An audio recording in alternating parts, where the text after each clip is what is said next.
Welcome to Crawlspace. I'm Tim here today with Lance. Lance, how are you today? Couldn't be better today, Tim. Thank you so much for asking. I hope everyone listening is doing fantastic. Tim, how are you? I am doing great. Thanks a lot for asking. And I'm especially great that we are speaking with our good friend Patrick Hinds of True Crime Obsessed on this episode. He is a ball of energy, and he's now on tour.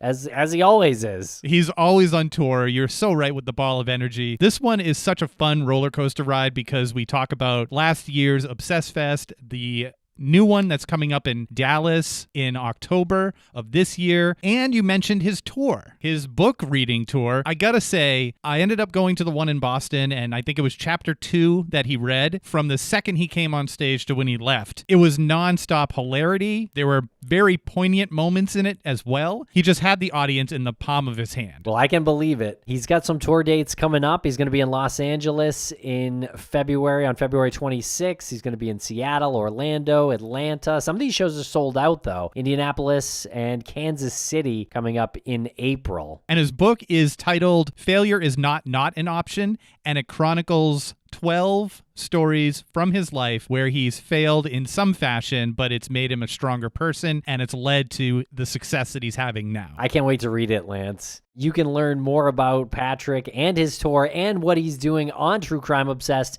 at truecrimeobsessed.com. And a couple of quick things to note about this episode. It doesn't start off the way our usual episodes start off. Patrick was having some technical difficulties, and we found it particularly funny, so we left that in. Also, like a not smart person, I accidentally deleted my audio track, so what you hear is actually me, but it's from the Zoom track. It is me, I assure you, but it's not how I usually sound. And also, the very end of the episode, we talk about Patrick accidentally starting a cult, and then he's made aware of the fact that he's late for a phone call and he has to go, so it sort of has this amusingly abrupt ending. So just, again, a couple of things to note before getting into it. Also, we had mentioned this nonprofit organization. It's called Kaleidoscope Youth Center. This is the organization that they raised over $10,000 for at Obsess Fest, and the drag queen Virginia West is a part of this organization. It's essentially a community house for LGBTQ kids, homeless kids who are transgender. It's this inclusive home. So when you hear us talk about this and we can't remember what it is, that's what it is, and you'll find a link to it in the show notes. And Tim, you know what else there's a link for in the show notes? Take a wild guess. The missing link. The subservice link. Oh, I should have known.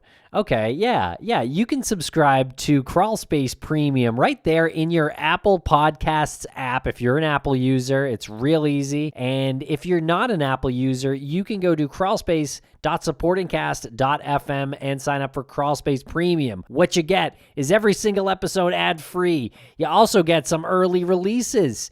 And you'll get our weekly bonus show, which is a lot of fun. Oh, I almost forgot to ask you, Tim. If people want to follow us on social media, where in the universe can they find this? That's a great question. Folks can follow us on social media on TikTok, YouTube, Twitter, Instagram, Facebook. We're at Crawlspace Podcast or Crawlspace Pod. And we'll be right back after we hear a quick word from a couple of sponsors with Patrick Hinds.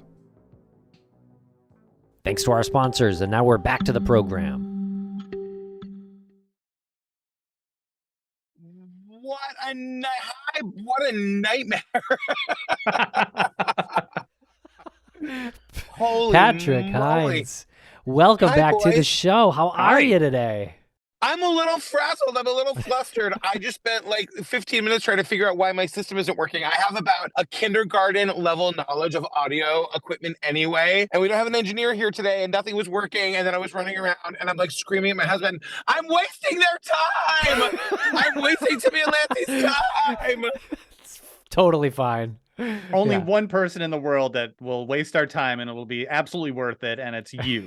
Oh, I love you guys so much. I'm so sorry. Like, this is what I get for waiting until the very last second to get my shit set up. My God. gave Tim and I an opportunity to go down a very unexpected rabbit hole of Casey Kasem, because you did an episode on Casey Kasem, and we're like, Casey Kasem? That's so funny. I was just thinking about that this morning. The Casey Kasem story is wild. You can spend like your entire life doing the right thing, getting all your stuff in place, like accumulating $40 million and still end up in the back of some crazy lady's SUV for 3 hours while she like absconds with you to the middle of the desert. It's wild. All roads are paved with good intentions, and not all roads, Lancey. How long you been in this business? That's true.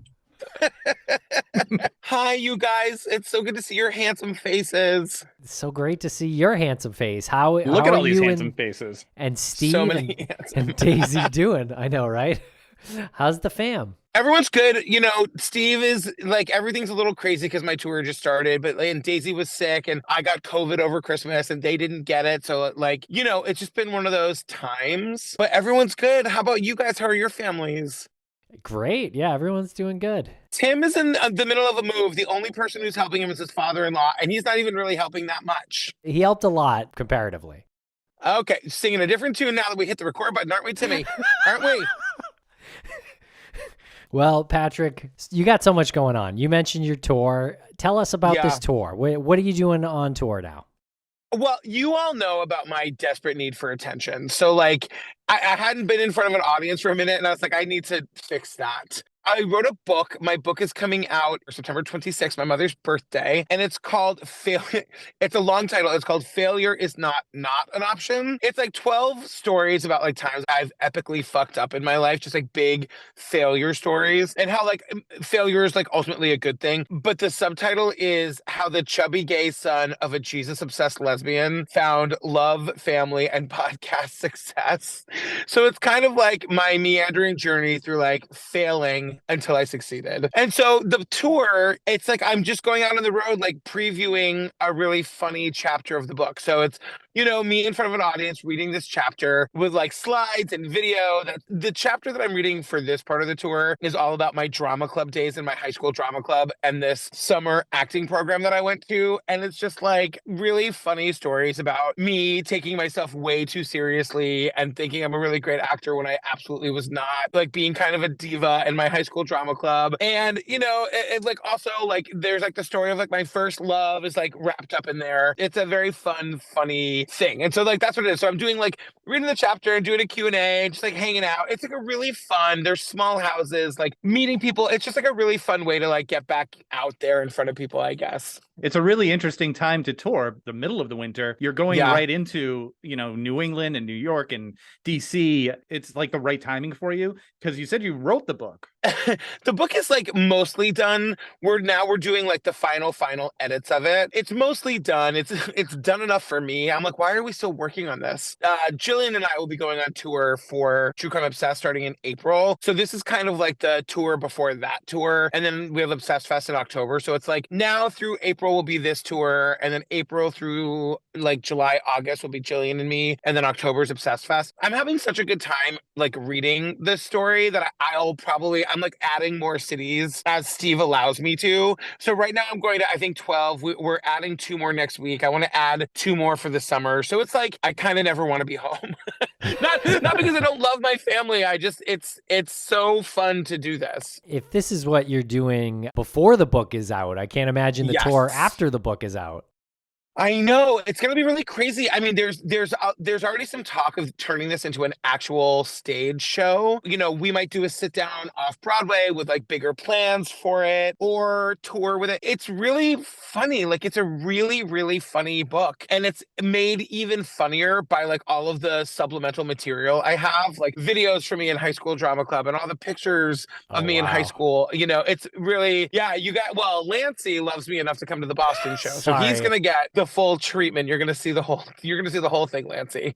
I am super excited about it because one, it's a Monday night. No one likes Mondays, and I hate to sound cliche, but all right, Garfield. Yeah, like I don't sound like Garfield here. I'm gonna tuck myself into my little box with my lasagna, but it's a great thing to be like, I'm doing something on a Monday night. With our touring agents, they're like, we don't know how this is gonna go, so we're just gonna like put you in comedy clubs at off nights. And then we started selling out in a bunch of cities. I'm like, we need bigger theaters. So It's awesome. Yeah, you sold out pretty much everything. yeah, we still have some tickets available in Dallas and in Austin. Those are bigger houses. In Seattle, that's a bigger house. We have some tickets there. But yeah, we're selling out in most of the cities. Again, we're playing small houses on purpose because, I'm sticking around after the show. I want to meet everybody who wants to say hi. And so it's meant to be like an intimate, fun book reading. The book is a part comedy, part memoir. Kind of all memoir. So it's kind of like the funniest stories from my life, like all the different ways I've just like made an ass of myself, with the idea that like failure is a good thing.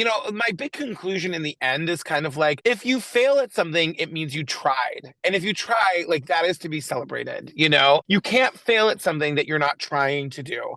And the act of trying is like it's better than even succeeding, It's like showing up for yourself. And that's kind of like what we're all here to do, like create stuff and do stuff and pay the bills and make the ends meet and drag ourselves out of bed when we don't want to. Like it's a sort of a celebration of trying is kind of what the book is. It sounds like a redefining of the word failure, because that word is always lumped into something negative. You failed, you failed, you failed. But there's more learning that comes from failing than comes from succeeding at something. 100%. If you succeeded at something and your life went down that path, that is not this path. Yeah. That is such a loss. Well, thank you. I mean, it's true. Like all the different things, like all the different jobs I wanted to have. Like at one point, I was like really focused on being an executive assistant. Can you imagine? Like I barely know Microsoft Word. I can't use Microsoft Excel, but I got myself an executive assistant job and I was terrible at it. And there's a whole part of the book about it. But like if I had been great at that, I'd be doing that right now instead of sitting here talking to you guys. It really is about failure as just like part of the story. Failure is like part of the journey. Whenever anybody asks me like, what would you go back and tell yourself? Like, what would you do differently? And I'm like, nothing. Like, fail more, fail often. That's my advice to everybody. Try new things, get out of your comfort zone. Even making a true crime podcast, one of the first things I said to you guys when I met you years ago, when I decided we wanted to try to do this, we had no idea if it would work, if the people who were here first, like you guys, would think it was just ridiculous and wouldn't make any room for us. And that was a real possibility. But instead, you all welcomed us in with open arms. So here we are, like that was something we tried that really worked, but we were prepared to fail and figure out another way. And so like that's kind of the whole idea, is that you just try and try and try until you hit the thing that works. I love it. Taking the negative connotation out of the word failure. Well done. Yeah. Making it funny, Good. All right. Well, tell us about Obsessed Fest 2022 and 2023. What is going on? The idea for Obsessed Fest really was, it came out of the pandemic that like for me, and I think most extreme extroverts, like we just kind of had a really hard time. It was 2 years of isolation. And all I wanted to do was like get together with all of my creator friends that I hadn't seen in 2 years and, find a way for all of our listeners to come together. We picked Columbus because it was kind of like in the middle of the country. So we figured that most number of people would be able to get there, rather than doing like a Seattle or a Boston, like somewhere that is as accessible to everybody. It was really like a dream come true. It was everything I wanted. I wanted to build a community of listeners. I wanted them to find each other and us to find them and them to find us. But then I also really wanted to foster new relationships in the creator community. I just wanted to see all my friends that I never get to see who are also creators, but I also wanted creators who had never met to meet each other and become friends. And we should all know each other better. We all do the same thing. There's so many opportunities for us to support each other. We should be doing that. I got to tell you, like, that's exactly what happened. It was the most fun convention I've ever been a part of. And the fact that like I spent a year planning it, I think the thing that I did the most right was hiring this amazing events company. They were responsible for all of the execution. I have a great team behind me here at the network who was really able to like take my ideas and make them better, sharper, deeper. Yeah, I mean, you tell me your experience. Did you guys have a good time? A remarkable time. And we've kind of stopped calling it like a true crime festival. It was like a podcast family event. It was yes. This was not a true crime festival. And what you had said about meeting new people, we met so many new people outside of our usual circle. So it was great to expand that network. We've had episodes with them, we've had interviews with them. And aside from just having a good new relationship, one example is Chris Walker. Oh, yeah. Chris Walker is the voiceover narrator of the TV show Disappeared, for people who don't know. At the network, we were making a show called Obsessed with Disappeared, where we recap that show. We ran out of episodes. It's now called I Think Not. But Chris Walker got the show out, like, immediately and became like a part of the family, like, from episode 1. Which is amazing.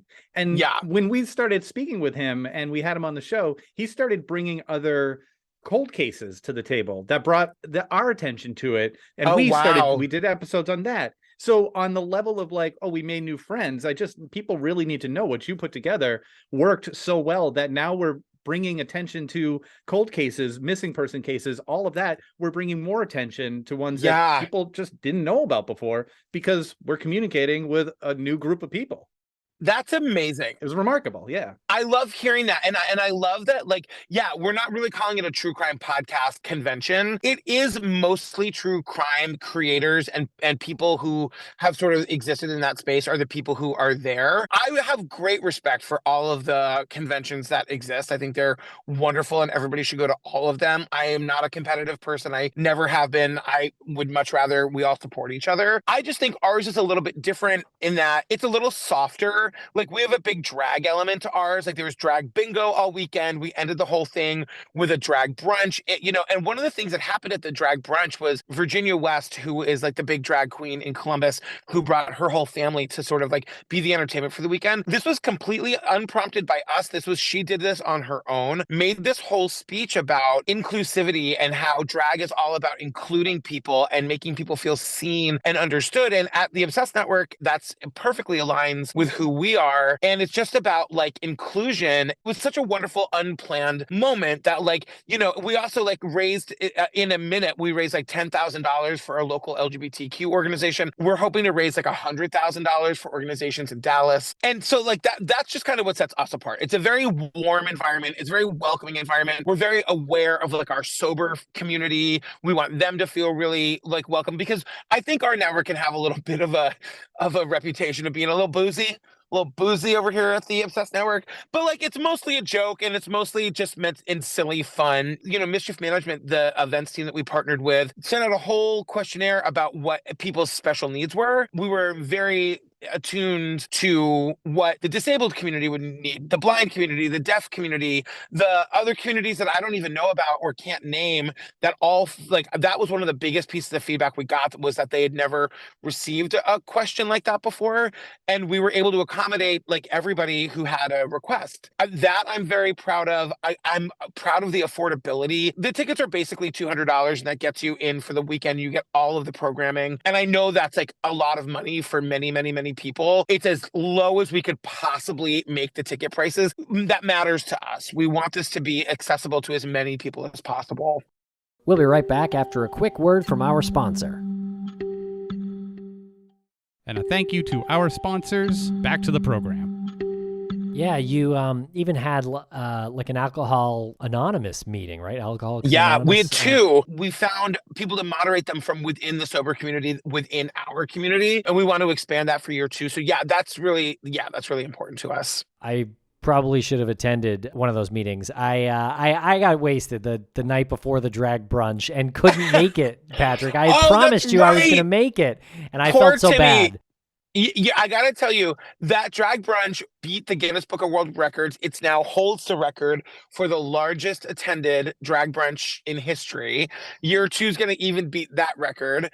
And I gotta tell you, it was like the drag brunch was such a magical experience for me, because it was the first time in the entire weekend that I didn't have to do anything. So I just like showed up. I sat down.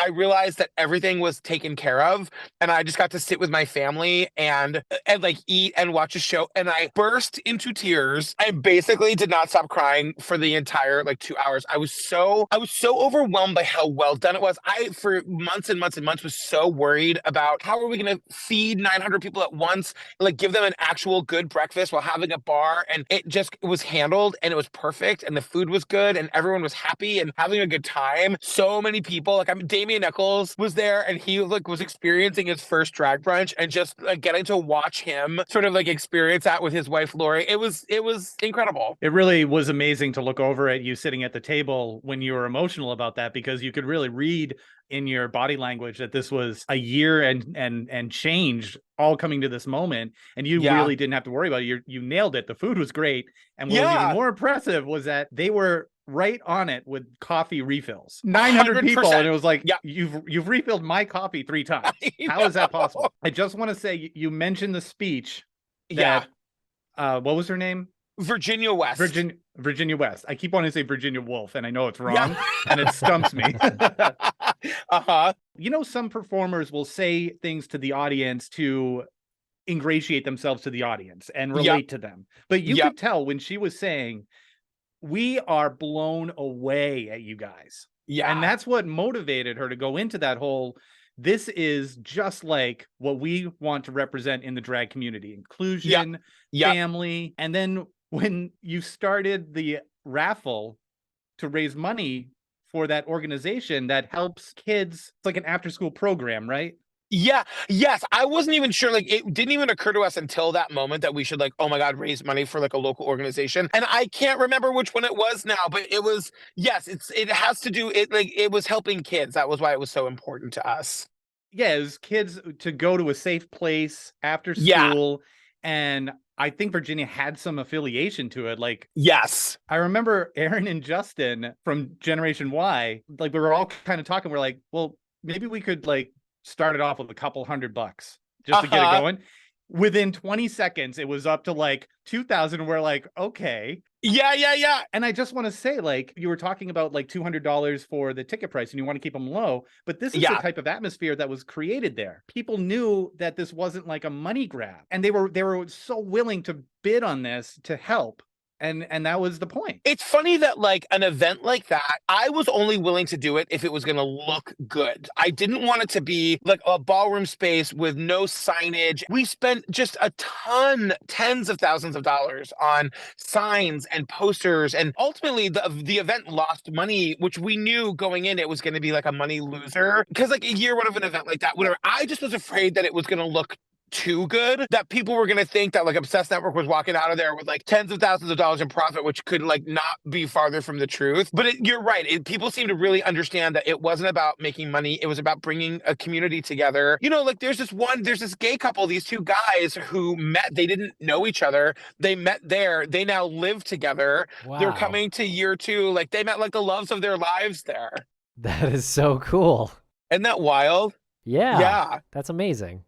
So year 2 is going to be in Dallas, Texas, October 20th to the 22nd. I think most, if not all, of the creators from last year are returning. We're bringing in new creators as well. True Crime Obsessed and Obsessed with Disappeared, which is now called I Think Not. We'll also be doing the same not the same shows, but we'll also be doing live shows like we did last year. We're having the drag element throughout as well. We're having so much cool true crime content. We're like a 5-10 minute walk from Dealey Plaza. Oh, we finally get our Dealey Plaza moment.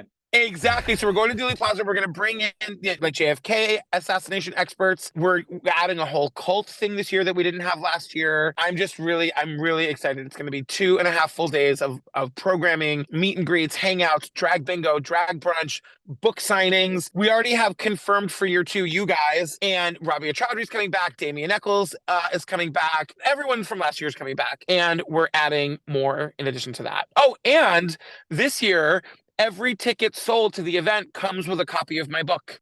Oh my God. Yeah, and I'll be signing books like all weekend. So that's going to be wild. My book will have just come out. So the book comes out September 26th. And then October 20th is when Obsessed Fest starts. Do you ever think like, did I just bite off too much there? No, I mean, again, like from the biggest lesson I've learned is surround yourself with people who are smarter, better, like just better at everything than you are. And that's kind of what I did. The events team is handling that end of it all. People will receive their books in the mail before they arrive. So they're not going to be picking up their books on site. We'll have a bookstore again, like we did last year. It's so exciting. It's just, I'm so excited to see this event grow and grow and grow. Good. And you're planning on future years too, past year 2? Oh yeah. We already have our city picked out for year 3. Great. Once we like lock down a location and dates, I can announce that. And yeah, you know, for me, I believe in community so much. It's one of the things that drives me the most. And honestly, like just getting to see my friends, you know? So like I never get to see you guys. I never get to like see Payne Lindsay. I never get to see Rabia, Bob, you know. I have to throw a party once a year where we all get together because otherwise I wouldn't see you guys, and that's not okay. Well, you are amazing. I love you. We love you, Patrick. It's real and true, and it's Yes. amazing.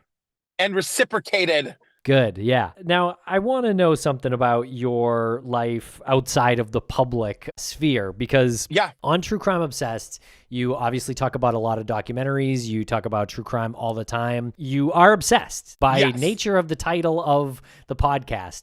So what do you do with like current news crime stuff? Because what you do on True Crime Obsessed is mostly cover documentaries. So like Brian Koberger, for example. It's so funny that you mentioned that because it's very hard to stay on top of like current events for true crime news. I love true crime podcasts. I don't listen to them as much as I used to because I do need a little bit of separation because I'm in it all day, every day. But the Brian Koberger, the Idaho college murders, I of course knew that they had happened. I didn't know any of the specifics until today when I started listening to the Dateline podcast episode about it. If we had done this interview yesterday, I would not have known who that was when you said Brian Koberger. It is really hard to like stay. There are cases that I have Google alerts set for that I'm kind of obsessed with, that I'm like, if there's ever any news, like I need to know about it. Staying on top of like the current event stuff is hard. It's definitely hard for me. But when a documentary comes out about that case, like you guys will cover it pretty quickly and right away. I mean, we have like, my God, somebody asked me when we first started this, like, are you going to run out of documentaries? I was like, I wish, put us out of work is what I say all the time. Stop murdering each other and I'll go back to being a bartender or whatever. You know, there's so many, we have a list a mile, like years long, but with like newish like stuff, as soon as like if something comes out, we try to bump it to the top. I've never heard of half of the documentaries you cover. And I watched a lot of true crime documentaries, I thought. Yeah, with the advent of like Discovery Plus and Peacock, there's so much content out there. Like there's so much stuff I wouldn't know about either if I didn't do this for a living. But like every week, I mean, if you just go to Discovery Plus, I feel like there's probably literally like not being hyperbolic, there's probably 10 years worth of content on there. Like if you were to start watching right now and not stop, you could probably watch content for 10 straight years. Jeez. You know? Yeah. It's crazy. And there's so many, there's shows I've never heard of. And yeah, it's wild. What's some of the more recent ones that you've covered that have sort of popped for you? That's a good question. You know, this is not super new, but there was a documentary on Hulu called Captive Audience about the Stephen and Carrie Stainer cases. And I knew that story very well, but I thought the documentary was really good. Right now we're covering House of Hammer, about Armie Hammer and the whole Hammer family. It's so crazy because like there's so much abuse generationally in that family, I think was uncovered in the course of all of this. But like Armie Hammer, what is presented in the documentary by the victims is true, and there's no reason not to believe them. He's a real sick fucking guy. Like that guy needs to be off the streets. Like there's a documentary from a couple years ago called The Cannibal Cop. Do you remember this? There was a cop in New York City who had all these fantasies about like tying up and eating, like killing and eating women. And, you know, he was arrested and he's like, whatever, it was just like a fantasy. I was never going to do it. But then you learn that he'd been actually stalking one and like had made arrangements to like take a secret trip. He was on the verge of doing it, of like living out the fantasy. And it is really scary, like that kind of behavior. Like, yeah, where does that come from? You know, like how does one become a cannibal? You know, like Armie Hammer is literally, there are DMs from his like verified account to women saying like, I am a cannibal. I want to eat you. I feel so good to like actually say it out loud. And you can see he's not kidding. It is something that he wants to act on. It's crazy. So you're saying that's not for you? I thought about it and I was like, you know what? No, no. No. Can you imagine? Like, I don't know. I want to say something like hashtag not all cannibals, but probably. Fine young cannibals. Exactly. You drive me crazy. No, that is a crazy story. I don't know where to put any of that, to be honest. I really don't. Yeah, but those are the ones like, these true crime documentaries are just like crazy. Like everything is just like, how is this happening all around us all the time? We'll be right back after a quick word from our sponsor. And a thank you to our sponsors. Back to the program. Are there trends in documentaries that you can observe through covering so many of them, and especially new ones? Is there something that you can forecast? Well, thank God there's been a real focus in the last 2 years of covering things like this happening to people of color. Before that, you'd see a show like Disappeared. Once a season, they would cover somebody of color. It wasn't until like season 5 that you saw like your first gay story. Thank God there's a trend in that direction. And I think that will for sure continue. I mean, it's just kind of all over the place. I mean, we're not seeing as many podcasts being developed for documentaries now, because I think what was happening was like they were kind of just taking podcasts and then just like turning them into documentaries, and everybody listened to the podcast. So there's, they're always looking for like new information if they're going to make a documentary out of it. So no, it's hard to forecast like what people are doing. I like it when there's a trend towards like quirky stories, like the Pepsi Where's My Jet, or the 'Twas the Fight Before Christmas. Did you guys see that one from Apple Plus? Didn't see that. I was going to ask no. what that one was all about. It was about this guy. He was the worst, where like he was a lawyer and he just wanted to create like a Clark Griswold style Christmas spectacular out of his house, but he was literally bussing in 5,000 people into the neighborhood, overrunning the traffic with no regard for his neighbors. And then when the neighborhood association tries to shut him down, he brings in the 3%ers with like guns to like stand guard over his, like insane, but like a fascinating story. Yeah. What about the most hated man on the internet? We spoke with that Charlotte Laws lady. Wow. You spoke with Charlotte Law? We did, yeah. Wow. She did pretty great work trying to take down that son of a bitch. But we had a great conversation with her. The work that she did getting her daughter's images down, and the work that she really collected all of that information from the victims, and she was really a victim advocate in a very inspiring way. So yeah, she did, like, she was amazing. She was, a mother on a mission, and she did like amazing work. Like that's what it's all about. Like I always imagined if something like that happened to Daisy, I would go to there'd be no end of what I would do to make it right. And it's like piece of shit. Like he reveled in ruining these people's lives. It wasn't enough to just like put up these like horrible images without their consent. He loved that he was ruining their lives. That was part of it for him. He lived his life as if he was making millions of dollars, but he wasn't making nearly as much money. No, I mean, and I love that Anonymous got in, and Anonymous just ruined his life. That was the other amazing part of that whole situation. Yeah. She actually told a really funny story about when she was taking him down. This wasn't included in the docuseries. When she was taking him down, she went to one of his gigs where he was DJing. And it was like this hotel, and it was like kind of a small conference room. He had a cup of beer, and he threw the beer up like he was partying. He threw the beer up, and it came down and went all over his laptop. So his entire like DJ set was just him trying to fix his laptop. That was like the 30 minutes I spent trying to get my fucking microphone to work for this interview. I don't think you threw beer all over it. I know, that's true. That is just like, people get what they deserve, Like Anonymous had him declared legally dead in California. Like, do you know how much that fucks up your life? Like, it's wow. Incredible. But like, how is he really off the internet though? That's like the one thing. Like, I know he's been banned from the internet, but how can you really do that? It's really unenforceable, but like, it's gotta be, if he gets caught, like he'd be right back to prison. So you would think that would be enough of an incentive to stay off of it. But yeah, it's not enforceable. Let me ask you a question. Let's say someone like him, or even him, let's say he approached you and said, I see what you've been doing with this Obsessed Fest. I've turned my life around and I want to speak. Absolutely fucking not.